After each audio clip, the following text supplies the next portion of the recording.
past, there was a familiar custom at weddings that the person who lifted the bride's veil would become the groom, and the bride would become their wife. But what would happen if one lifted the veil of a demon?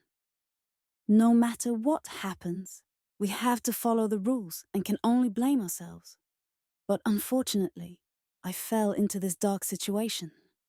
What must I do to take revenge and regain justice for myself? Chapter 1. C1. Marrying a Ghost. The Newlywed Bride. The newlywed bride. On the red palanquin is the bride, tears in her eyes, across the hills. Under the veil, don't smile. The above nursery rhyme was originally sung to me by my grandmother when I was little. She said it was called the ghost marriage custom, meaning the bride would be married to a deceased person. At that time, she even joked and told me that my fate was special and that I might be forced to do a ghost marriage for someone else in the future.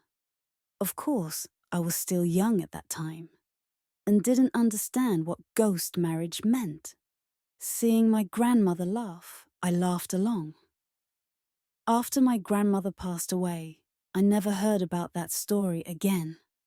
I thought that the so-called ghost marriage was just made up by the old people to scare us kids back then. But unexpectedly, it really happened to me later. I was kidnapped. I felt that I was not a beautiful woman, but I still could not escape the sights of human traffickers.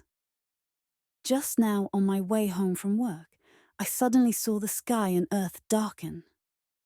When I thought about it, I was in this flower palanquin, wearing a red wedding dress, a veil on my head, and the matchmakers singing still echoed in my ears.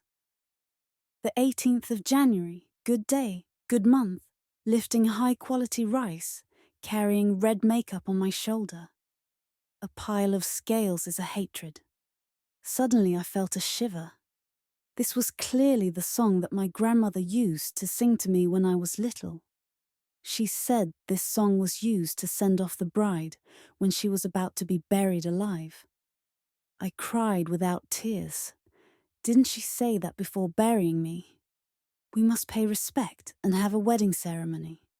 Why did they bury me like this before I even paid respect? Did they pay respect when I was unconscious? At this moment, the palanquin stopped. I silently said, "Not good." Wasn't it time for the burial? My hands were tied with a red string. My feet were also tied. My mouth was gagged, just like when I was kidnapped. Except this time the kidnapping wasn't to take me to another place, but to send me directly to the other world.